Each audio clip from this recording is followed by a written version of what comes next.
Chapter 6. Ocean. Sometimes you see the beauty in someone even when they don't. You tell them, but they don't believe it. Well, as long as you see it, that is the important part. Is all they can say. I can see the distance between us, not in miles, but in me, and what I have to do to heal myself, to get back to you in one whole piece. Going through my journals, I keep seeing the same thing over and over, but not knowing what it truly meant until now. Waiting for my ghost to catch up.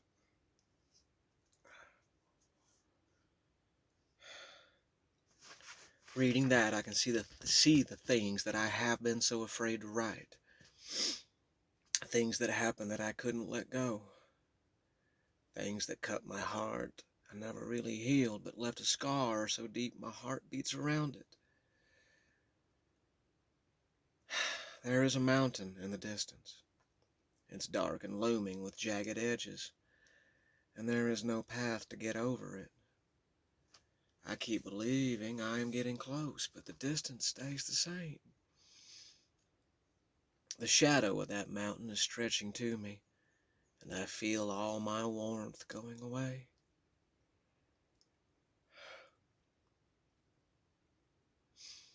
I know I have to climb that mountain. I know it is the only path that I will find to truly be with you again. To be happy. To let that child go. The terrifying thing is that it is a long road to that mountain, and I don't know if I will even make it there. I don't know how it will end. I am merely going on faith, and my faith sometimes gets shaken.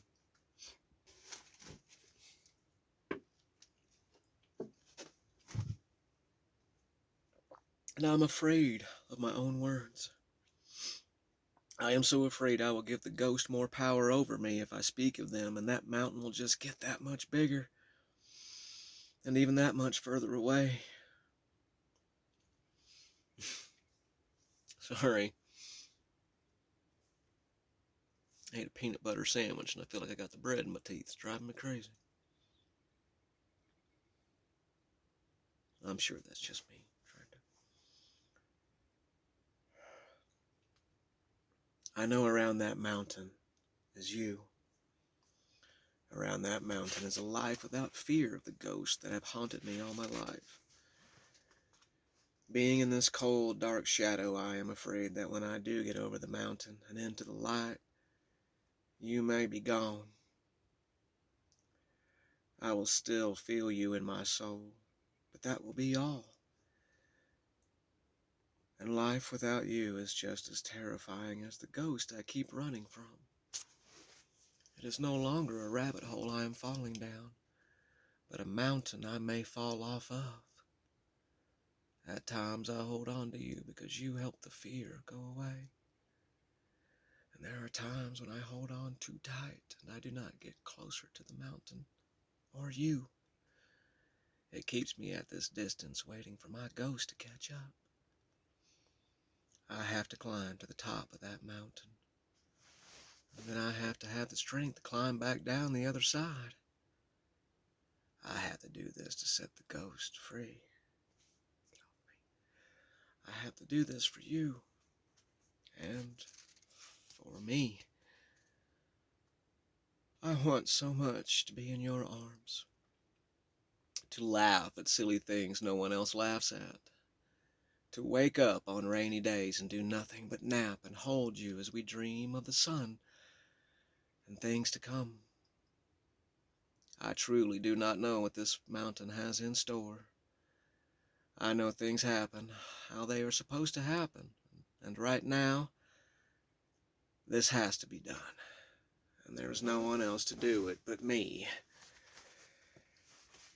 I hope when I come down on the other side that I can finally see the path that I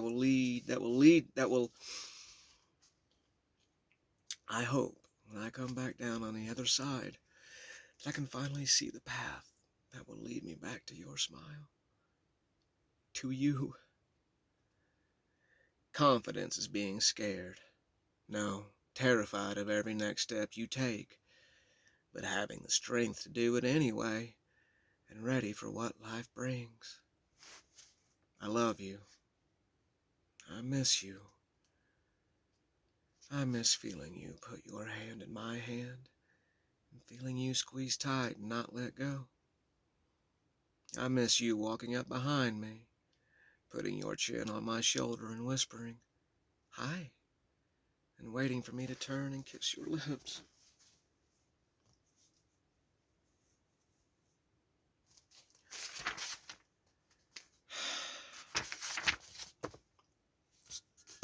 Hang on.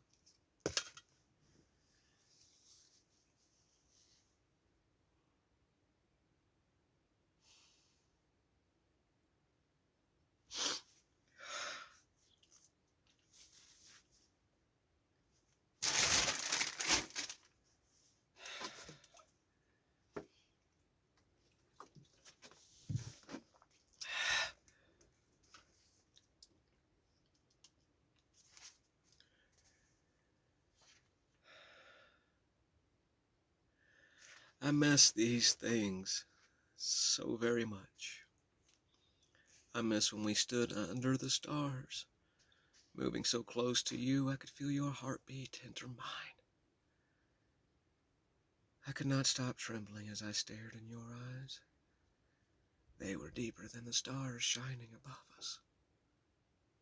To kiss you, I whisper as my shaking hands reach up and caress your cheek. Do it, you whisper back. That small distance between our lips seemed a lifetime. The excitement lasted longer. When my lips caressed your lips, a fire and a sigh of relief roared through me. The moan was instant as you grabbed me and kissed me deeper. As I kissed back and bit your lower lip, you say, "Tongue," and I give it to you. And the fire became a storm, and I could not get enough of you. I still cannot get enough of you. And that is the way it should be. My bridge, my ocean, my tide that rises and falls over my shore. Just to hold you. Just to hold you. Just to hold you.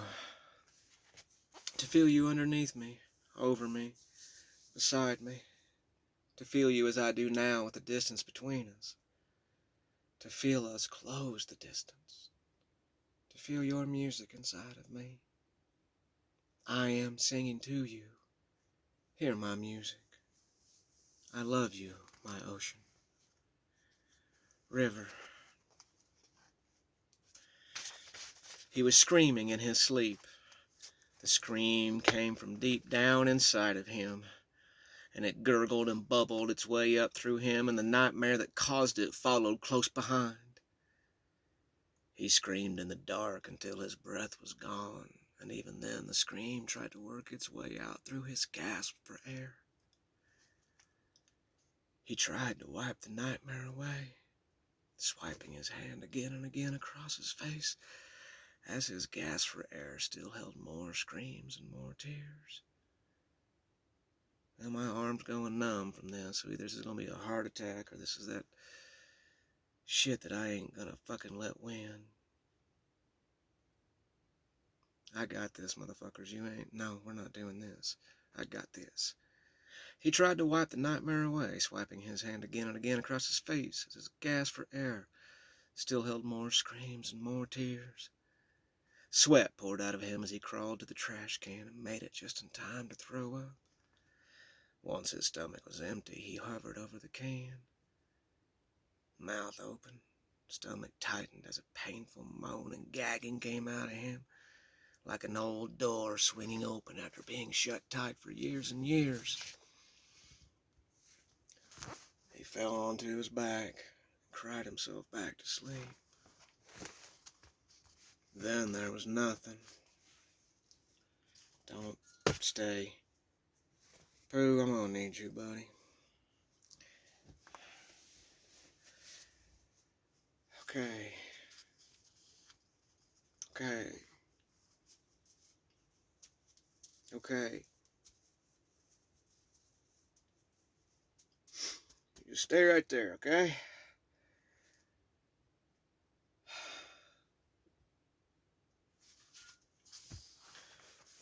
The turtle incident.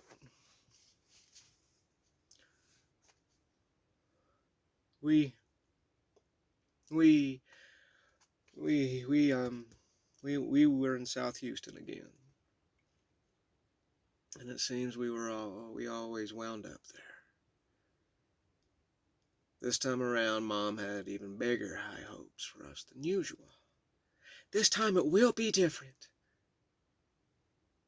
We were sharing an unfurnished apartment with a man she went out with once, but didn't really connect with.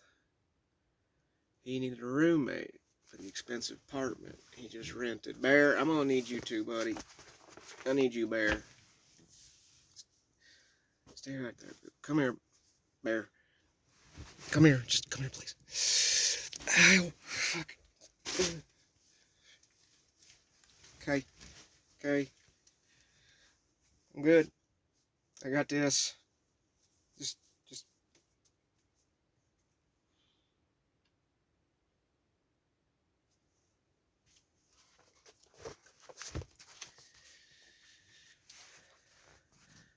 We were sharing an unfurnished apartment with a man she went out with once. Didn't really connect with. He needed a roommate for the expensive apartment he just rented. And we needed a place to live.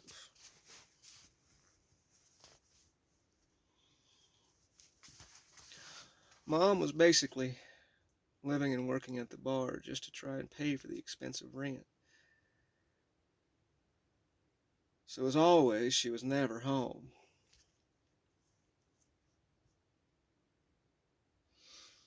The man's name was Bruce. The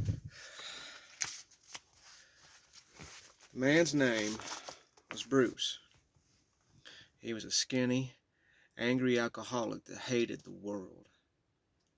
He especially hated me.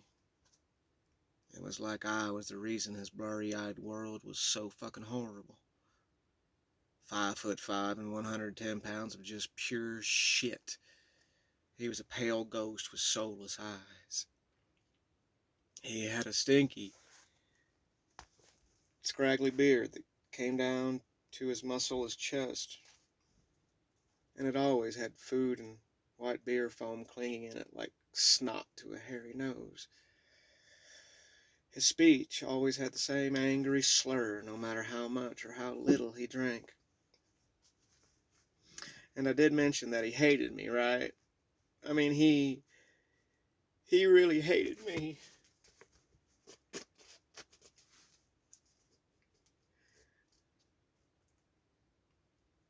He hated me so much.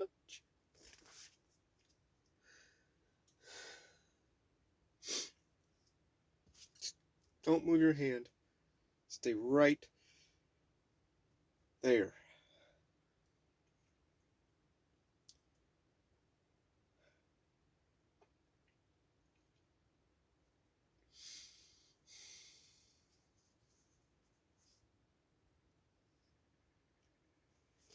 You know, one of these days. Can't see.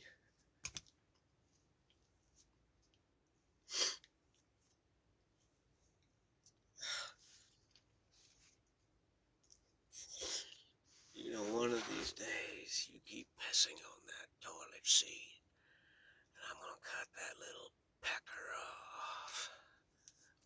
Was his favorite mantra, as he would wave his pocket knife in the air and stare at me with those soulless eyes. In various degrees of verbal abuse, he would tell me how worthless I was, how my mom was a white trash whore, how I was the son of a white trash whore, and I would never amount to any more than the trash I was.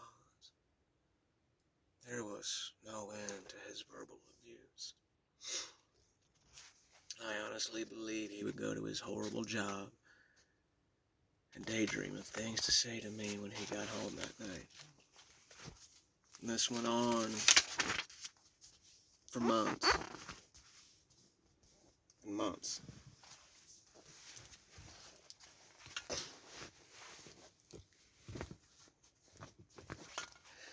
You even think of telling your mom, and I will kill you both. He would always lean down close to my face whenever he told me this. And the smell of beer and cigarettes gagging me as he would belch in my face, and he would look into my eyes, and I would look into those eyes. I knew he meant it. He would kill us both. So I kept my mouth shut. And every night,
I would curl up in a ball, and I would wait in pure fear for the creak of the hall floor. And he would stand in our doorway, so drunk he would sway back and forth as he sharpened his pocket knife. And the only sound in my head was the constant hissing of steel against wet stone. The only thing I saw was that shadow standing in our doorway. And he would never say a word then. He would just take that whetstone and just scrape the blade across that whetstone over and over. Hiss and scrape, hiss and scrape. And if I happened to open up an eye and look, school was just as bad. The clothes the sirens bought me were now filthy, and even though we had hot water and a shower, I wouldn't bathe. I was terrified Bruce would come in and cut my pecker off. So once again, I was the stinky kid in school. Everything about love, romance, and a home that the sirens opened inside of me vanished. It was replaced with shadows, sharpening knives and doorways, and this ever-growing darkness that I could see out of the corner of my eye. Creak and moan, creak and moan, creak and moan. always the hardwood floor first, then the shadow. In my nightmares, every time I heard his steps coming down the hallway, I would return to hanging from Old Man Maple. I could see my feet kicking and twitching and feeling myself choking as my life vanished from my eyes and was replaced with a blade hissing shadow. Creak and moan, creak and moan, creak and moan.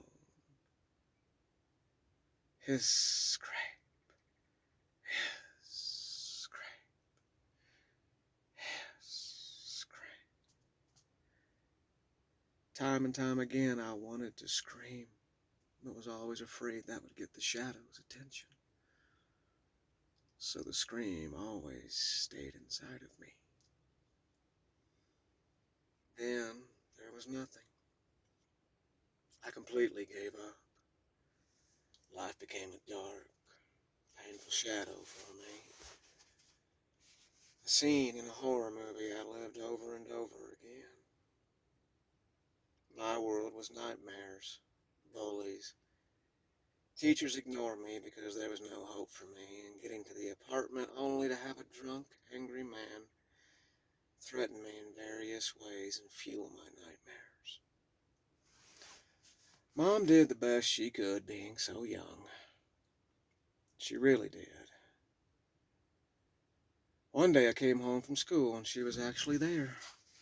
She had a bright smile on her face and had a turtle in a small glass bowl cupped in her hands. One of the guys at the bar gave it to me. I thought you would like it, she said as she handed me the turtle. What are you going to name him? He was a small thing. I picked him up and he stretched out his neck and rested his head on my chin. He had a tiny grin on his face that didn't go away. He was just a happy turtle in a little boy's hand. I named him Grin. And at that time in my life, he was my only friend. He was something to look forward to. An actual light in an otherwise dark day and even darker night. I love that turtle. I love that turtle very much. Then there was nothing.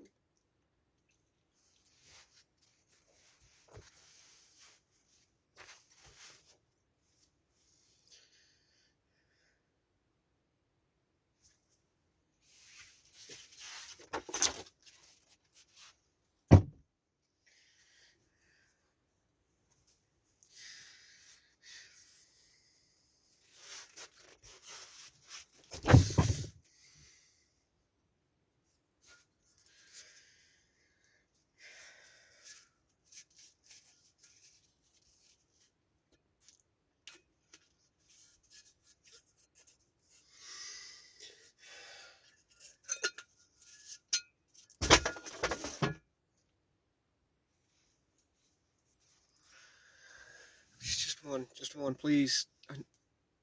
Just one. Damn it.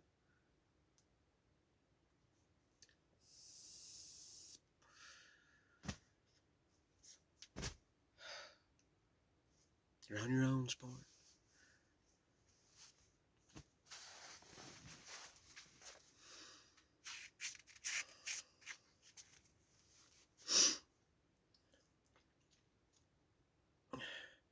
I walked into the apartment, and Bruce grabbed me by the hair. He pulled my arm behind my back and shoved me into the kitchen and over to the sink. The sink was full of water, and Grin was swimming around trying to find a way out. Listen, you little cocksucker. He held my head still as I squirmed and tried to get away. Stand still, or you will make it worse. Listened. I stopped squirming and stayed quiet as I stared at Grin swimming below me. The little guy swam straight for the edge of the sink, little claws stretching against the white linoleum, his little eyes staring at me as he grinned.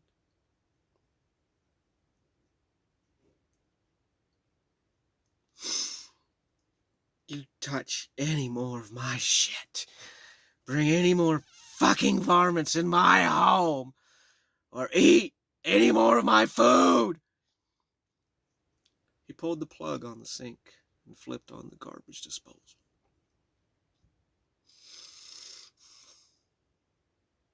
Instantly, a whirlpool began, and Grin struggled not to get caught up in it.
I know I screamed, and I couldn't stop screaming.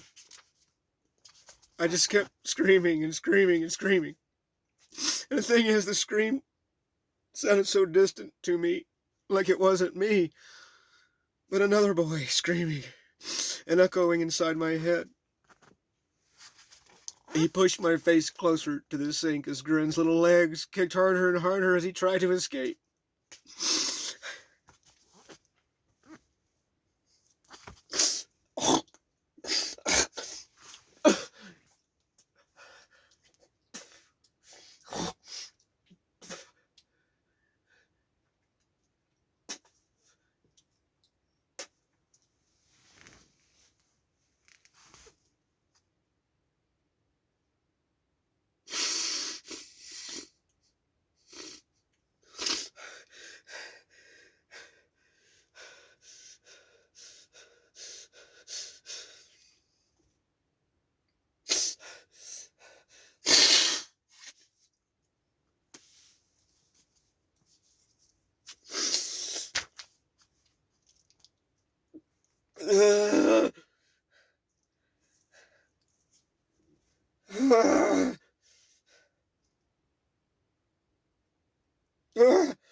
lived this before. You've lived this before.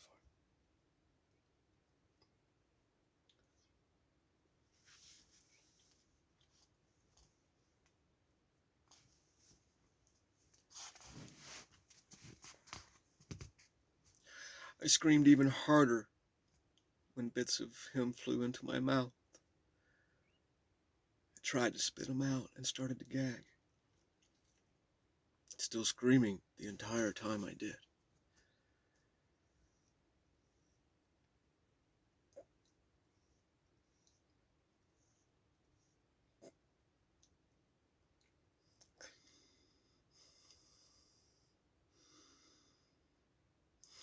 Bruce laughed as he raised my head and threw me against the fridge. He reached into his pocket and pulled out the knife. With a click, it came open, and he pressed the blade against my testicles that were shriveling from fear as they felt the cold blade press against them. Lesson time wasn't over yet.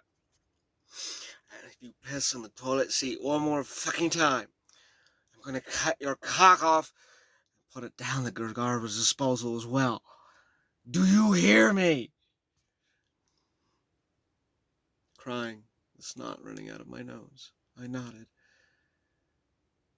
and felt turtle guts fall off my face. My pants suddenly grew warm. I was so scared I pissed myself. Good. Lesson time is over. And don't even think of telling your fucking mom. I'll kill you both. As he left slamming the apartment door behind him, I slid down the wall and onto the kitchen floor. I wiped my turtle off my face and cried as I sat in my own piss. I grabbed Mom's shampoo and washed my jeans in the bathtub. I wrung them out the best I could. I put them back on and then walked down to the apartment complex's laundromat. I sat on the outside bench in wet jeans and waited. The sun was setting, and I prayed I didn't have to wait too long, because I could already feel my teeth chattering from wearing wet jeans that smelled like piss. That piss smell didn't go away. I think Mom used pert at that time, and my jeans smelled like pert and piss. I still had the turtle guts on my face. A woman stopped one of the dryers, threw her clothes in a wicker basket, and left. I locked the door, took off my pants, and threw them in the dryer, hoping there would be enough time left to dry them. I threw the underwear away in the trash can. My clothes still smelled like pee the next day. Then there was nothing.